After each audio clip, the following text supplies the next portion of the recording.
Thank you. Awesome. I'm David Parr. I'm a senior instructor at formerly Michigan State, now Metropolitan State University of Denver.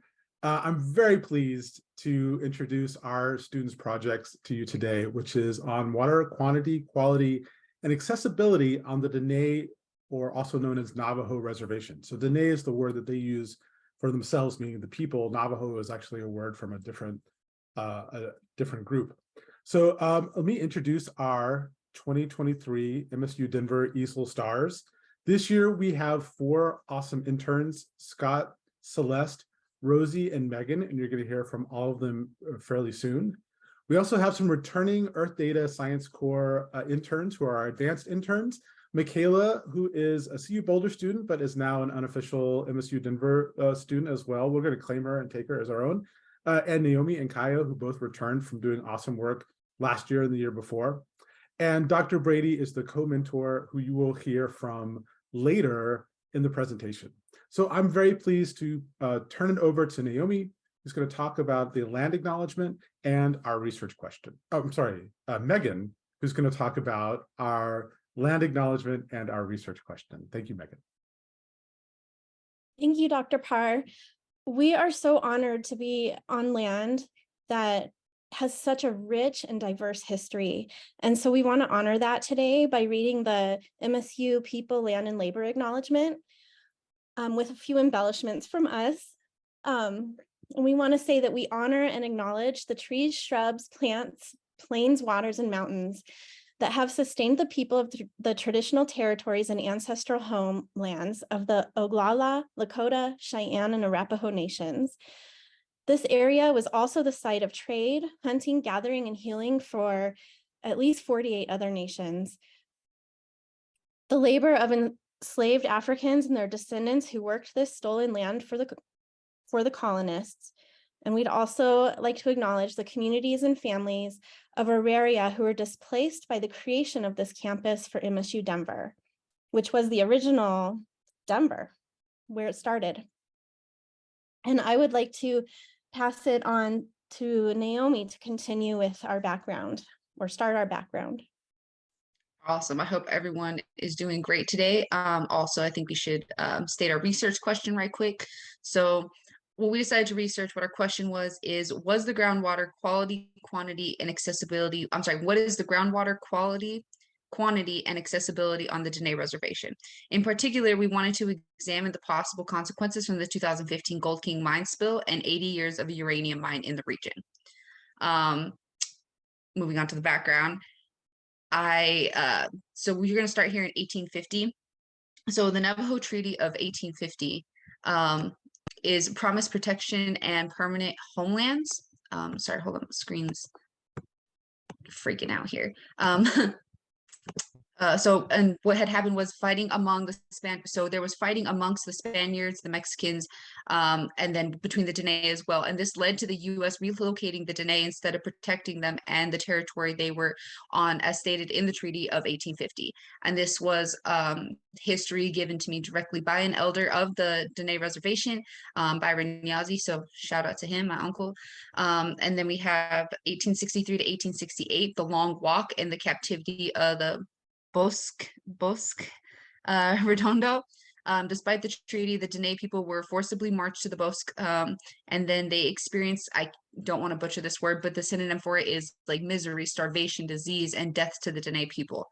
Moving to 1868, the Navajo Treaty was revised, and the initial reserved land set aside in the New Mexico that ended with the misery, starvation, and disease and death.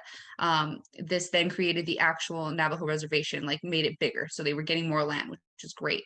From 1878 to 1887, we then have the executive order lands and the Dawes Law. The Dawes Act, where the presidential executive orders increased the reservation lands for the Diné without imposing additional restrictions. So upon getting this extra land, they didn't get any extra restrictions. So a little bit more freedom on that land. 1944 to 1986, we had the uranium mining on the Diné land. I cannot stress how important it is to know this, especially with the Oppenheimer movie coming out. So there was 4 million tons extracted. Contamination spread into homes because of materials from the mines were used to build the homes. Over 500 abandoned. There was over 500 abandoned on the reservation, and today, and it causes a multitude of health issues that are carried on for not just today, tomorrow, the next year, but for generations. And then for 2015, we had the Gold King mine spill, where large quantities of lead, arsenic, cadmium, and other metals released into the river via acid mine drainage, causing newly planted crops on the reservations to go without irrigation as the headgates for the San Juan River remain closed. And with that being said, thank you, Megan. I want to pass it back to you, though. Yeah. Great. And we want to show you where the Diné Reservation is located. It's located at the Four Corners. So where Colorado, Utah, Arizona, and New Mexico meet. And we want to show you where this Gold King mine spill occurred. So the red pin at the top right is the Gold King mine location near Durango and Silverton, Colorado. And the spill ran down the Animas River and into the San Juan River, which is the northern portion of the reservation. So it impacted or potentially impacted the lower San Juan and upper San Juan watersheds. So we really wanted to take a look at that. And then if you look at our next slide, we wanted to look at where all the uranium mines are located and get some of that well data around those uranium mines. And if we zoom in a little bit, you can see just how clustered together the uranium mines are and how they could be impacting groundwater. They're just right on top of these wells. And again, there were over 500 uranium mines built over the years. So it's just incredible, the scope. And next I'll pass it on to Rosie to present our data sources. Thank you, Megan. So we downloaded a variety of publicly available data. We got some groundwater and stream flow measurements from the USGS National Water Dashboard from about 2005 to like the last year or so to do some comparisons. We also found some surface water quality data from the US EPA that ranged from 2005 to 2022. We'll talk about some more of that later. Some of those, they increased the number of contaminants that they were looking for after the Gold King mine spill, to be aware of those. And then to tie it back into the people that live there, we downloaded some US Census Bureau data and looked at the different population centers and their relative closeness to different water sources and uranium mines. And then the Navajo Nation Water Quality Project also had some water quality data from 1998 to 2000 that tells us some risk level based on the EPA's risk assessment. And to put all these together and assess them, analyze them, we used Python in Jupyter Notebooks, and we used Google Colab and GitHub Codespaces to run those notebooks. Some of the tools in those notebooks, some of the methods were pandas to read tabular data, GeoPandas to look at some different spatial data.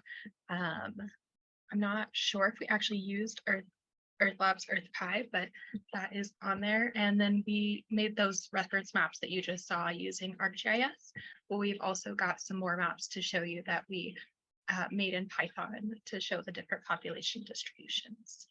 So now I will pass it on over to Scott. He'll tell us a little bit about some of the water quantity on the reservation. Great, thanks, Rosie. So to kind of think about water quantity, we like to think about how much water is in an aquifer that we can kind of drill wells down to take water from. So on the reservation, there are 5 wells that are maintained by USGS that are continually monitored for well depth. And that depth of the well is measured from the depth or the land surface to the surface of the water within the well. So you can see here on the right where those 5 wells are.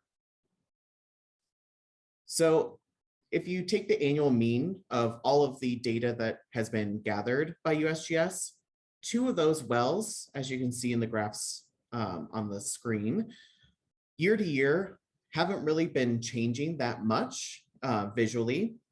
However, the other 3 wells, as you can see, have some variation in those depths. So you can see on well 2 and well 5 that it appears that the well depth has been increasing, meaning that that aquifer is probably recharging. And if you look at well 3, you can see that the depths has been decreasing, meaning that we're probably taking a lot more water. Using Python, we decided to perform an ANOVA test to see if these changes would be statistically significant. And it turns out, although we can see visually that there are changes year to year, that those changes are not statistically significant. So now I would like to throw it over to Michaela to discuss some of the water quality. Awesome. Thank you so much, Scott. All right, so in terms of water quality, just a little bit of background. There's some general benchmark indicators that we look at to determine this. This could be turbidity, pH, dissolved oxygen, TOC, nutrients, etc. Things like heavy metal contamination as well. This could be lead, mercury, arsenic, aluminum, iron, manganese as well for what we're looking at. And these can be split into primary and secondary pollutants. In terms of primary, look at that arsenic and lead, and they're primary pollutants because it takes a lot less of the pollutant to cause really bad health implications, basically, and like acute toxicity, chronic toxicity as well in people. In secondary, they're not going to be as monitored as much, but post mine spill, we did start looking at that. So some of these pollutants are naturally occurring and not. Obviously, the mine spills and the mine drainage isn't going to be a naturally occurring activity. This could lead to various environmental and health implications as well. Some of the health implications could be impacts on your nervous system, cancer, organ failure as well. And now over to the right, I have a table with the EPA recommended levels, which would be safe to drink in drinking water. Now, these units are going to be parts per billion, which is a microgram per liter. And we're going to be looking at these for pre and post mine spillage. So this is a beautiful map I have of all the testing sites that the EPA is looking at and where we got our water quality data from. All right, so for our first graph, we're going to be looking at arsenic, and our group decided to look at the monthly maximum readings because we determined that the max would probably be the only real data value that would make sense because you don't want to be drinking anything, you know, if it's going to be over the limits. So the horizontal line we got is going to be the limit. So for arsenic, it's going to be 10 parts per billion. And the vertical line we have is the date of the Gold King mine spill. So you can see we have regions where there's plateaus. We have really big spikes as well.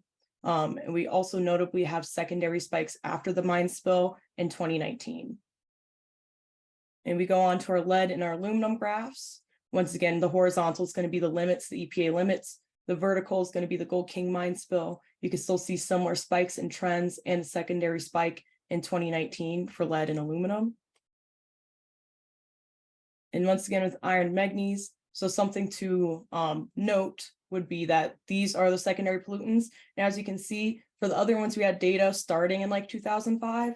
However, we just got data for these guys starting like 3 days after the mine spill. So the EPA came out and was like, yeah, we need to start checking this out. So you can see you still got those similar spikes and you still got the 2019 spike as well, the limits and the Gold King mine spill.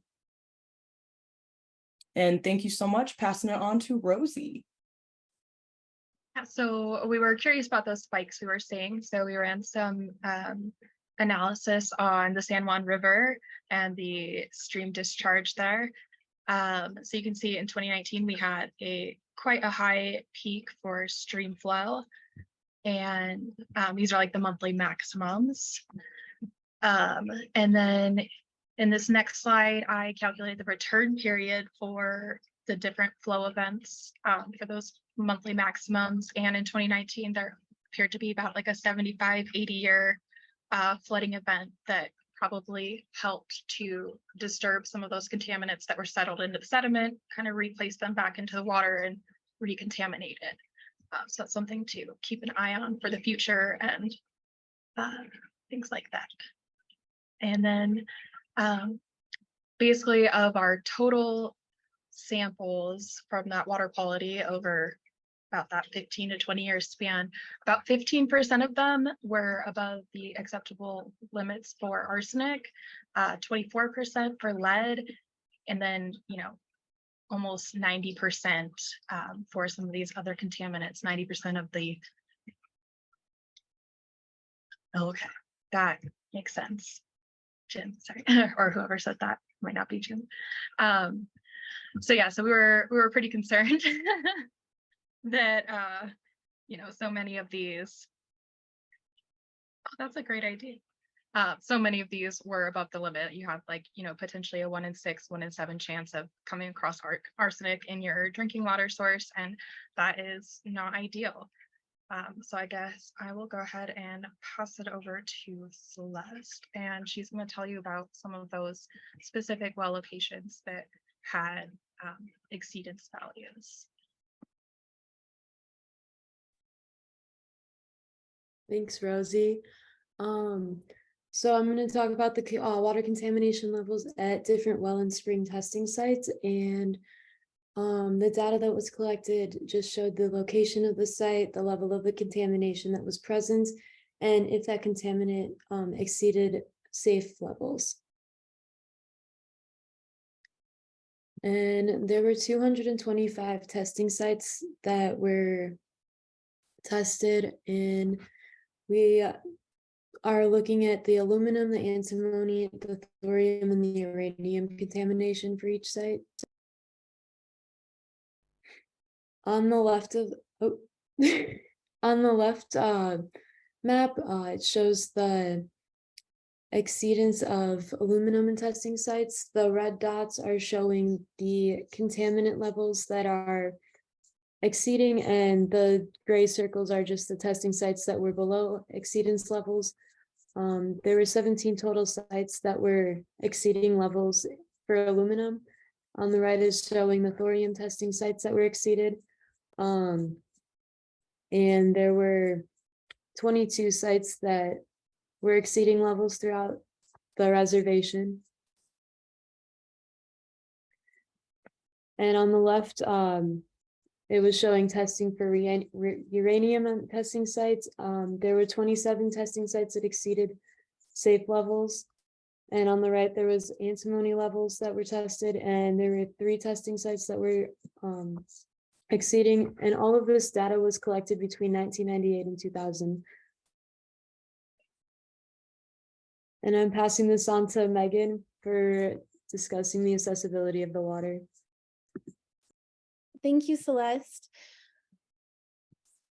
The reason we care about the quantity and quality of water on the Diné Reservation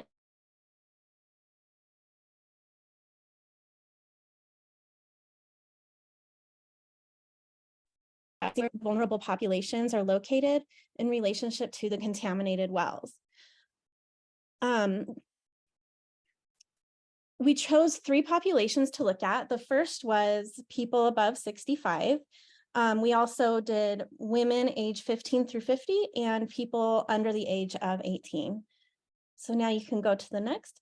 So I wanted to show you some code really quick of how we did our census data maps.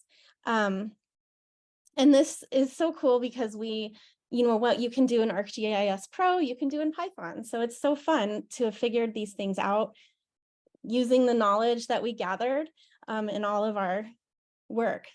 So in this case, we just added all the age groups that were over 65, and you can see that where it says like tribal data, a number plus, and then we divided that by the total number of people in the tribe. So to get a % of population above 65. And so you can see the map that we came up with from that code. So cool. And Shiprock is near to one of those places where there are more adults or a greater percentage of adults over 65. So that dark red piece to the left of Shiprock. And you can go to the next. Oh, actually stay here for a sec. I wanted to tell you a little bit about why we chose this age group. We chose this group because as we know, some older adults may already have compromised immune systems just due to a lifetime of life and due to illness. One thing, though, that adds to this group is that many of these people may have worked in uranium mines. I read a story in the Arizona Central where a woman, she shared a story about cleaning the clothes of her husband, who would come home with dust from the uranium mines on his clothes, and she would hand wash them.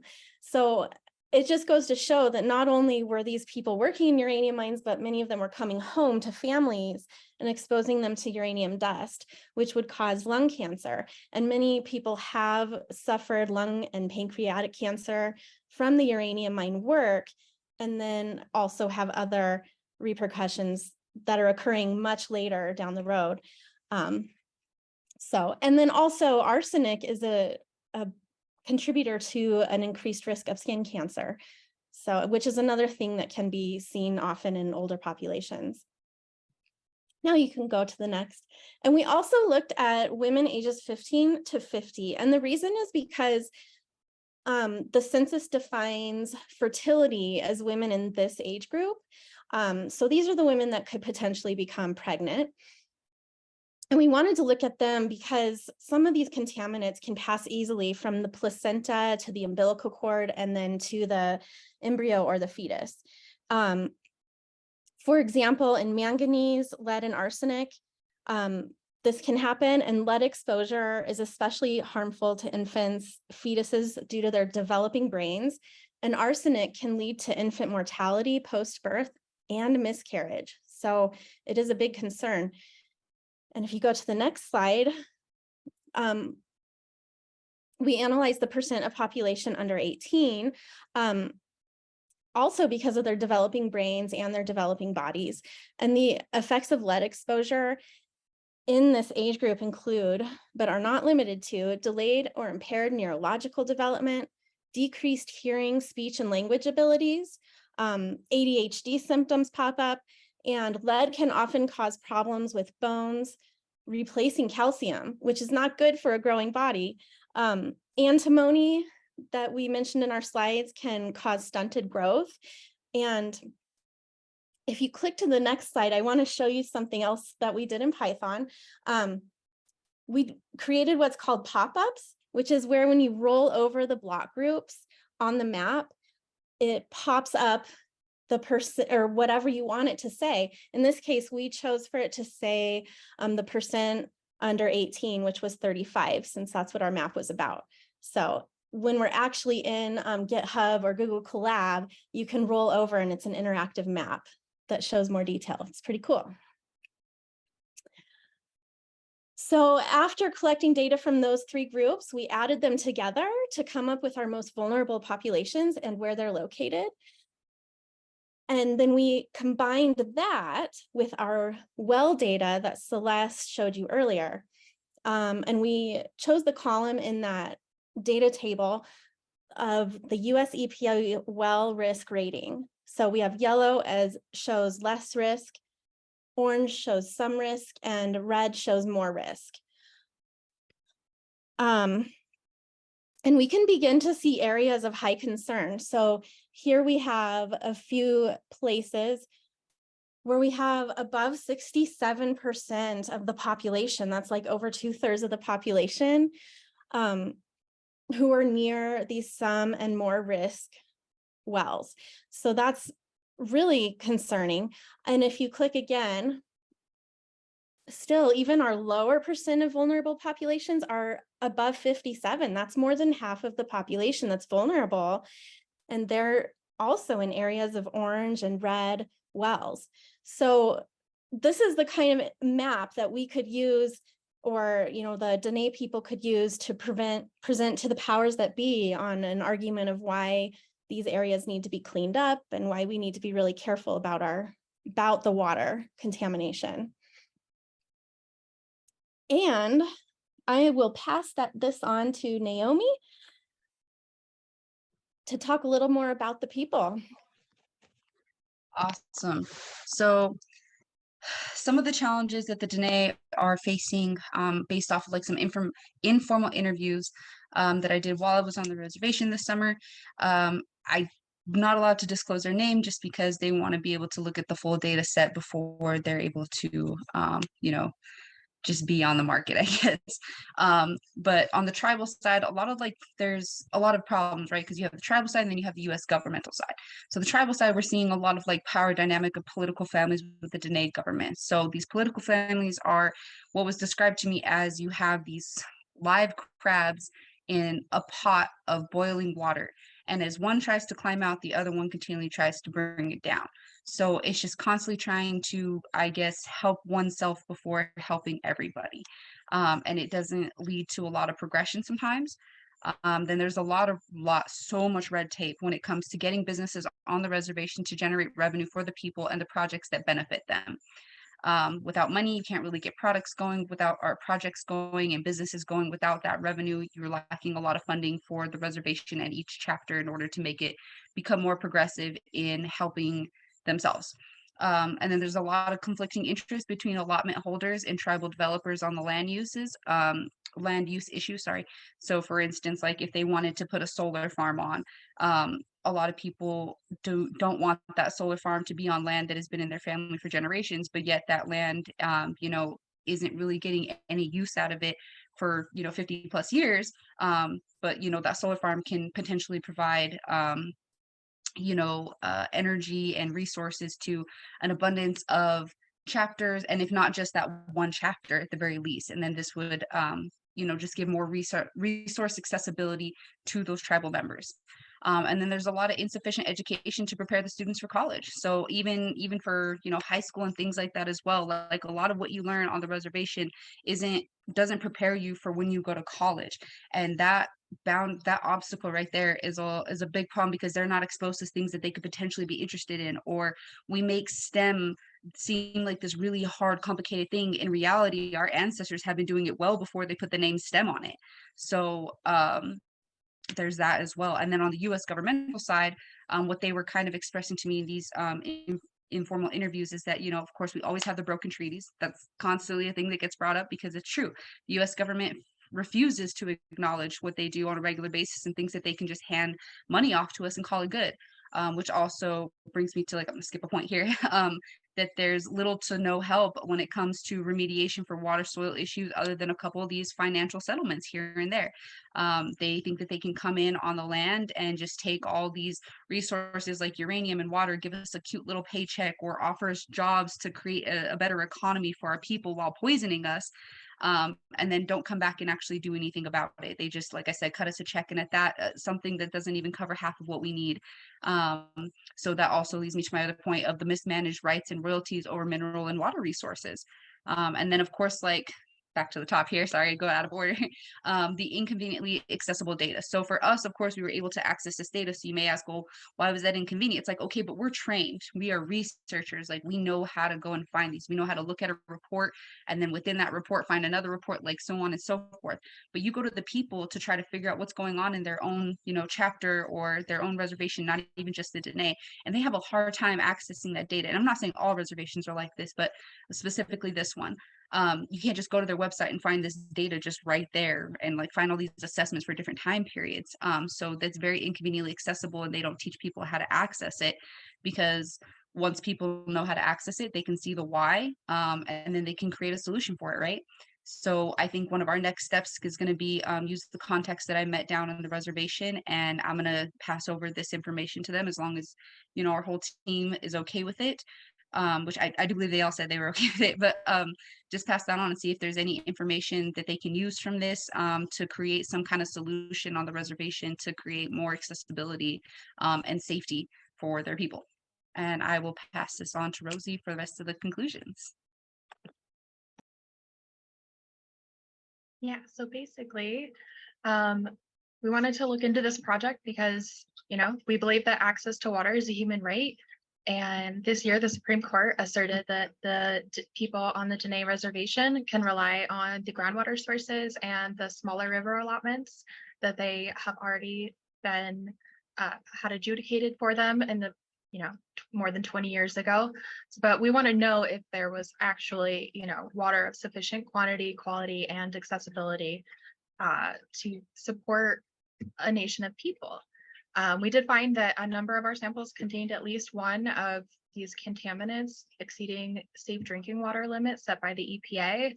And we think it's really important to share this information with the Diné Reservation, the Diné people, because it's important for their health and safety.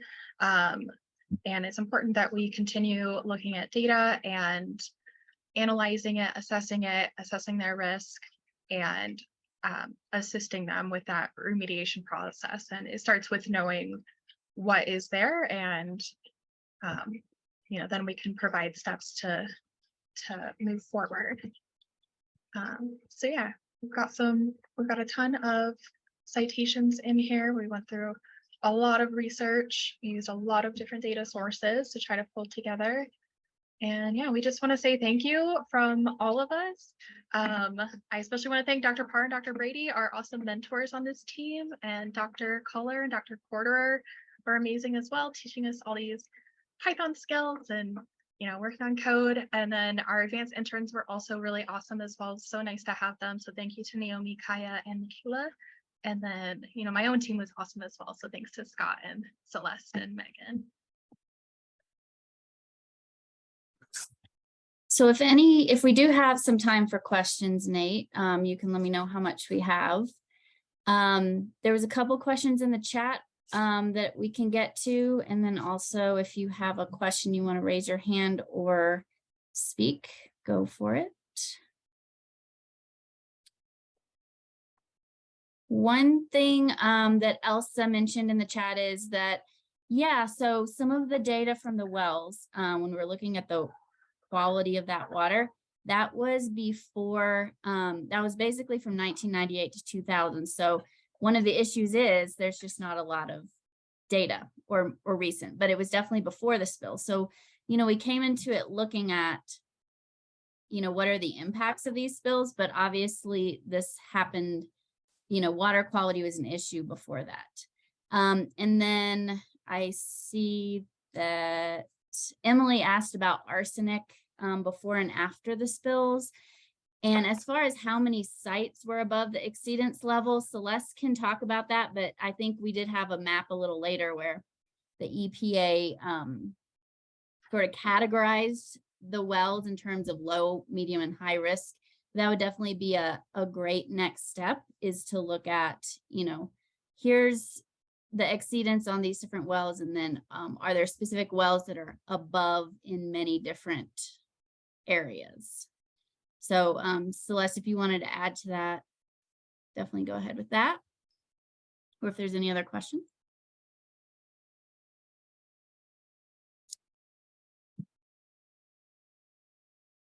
Can we look at that arsenic map maybe on the slide?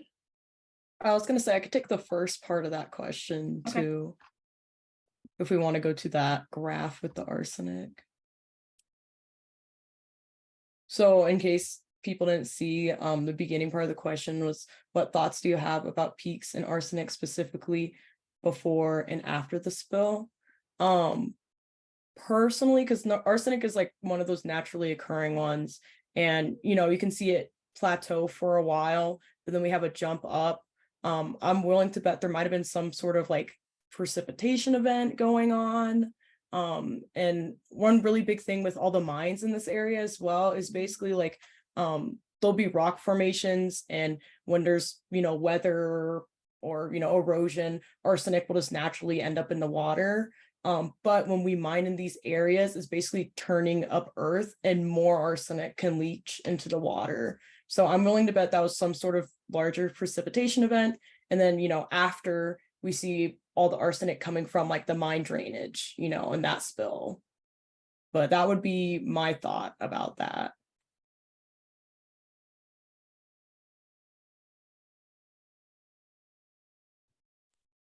Yeah, if Naomi wants to share a little bit about her thoughts in terms of how we might share this work with the local community.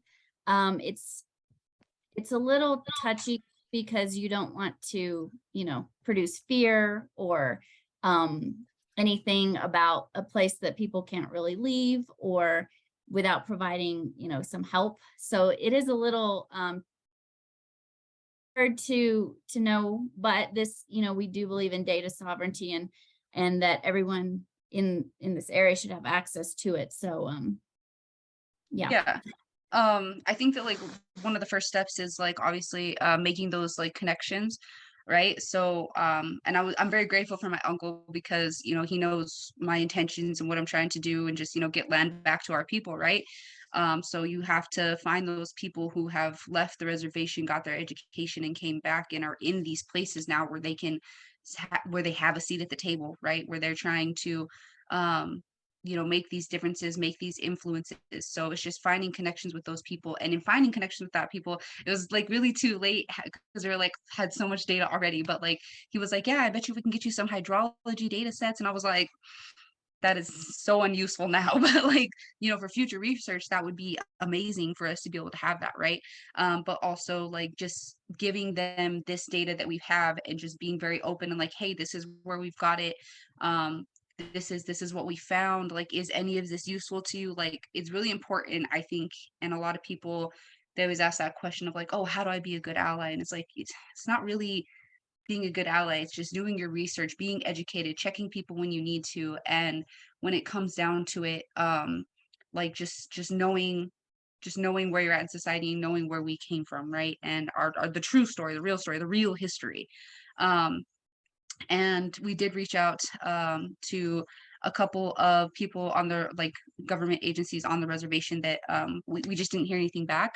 But in terms of like sharing this, that's what it takes, is like we just have to be aware of what we have and then give it away, because this isn't like we're just creating the platform and then giving that platform away. That's what it comes down to. So that's what we're going to try to do with this data, is just give it away. Of course, if they have questions, concerns, like we always want to give recognitions where it's due, but we really just want to help. That's what it comes down to. We just want to help with the best intentions and cooperate in whatever way possible by communicating with the tribes, communicating with the people in order to get something productive done for the Diné people.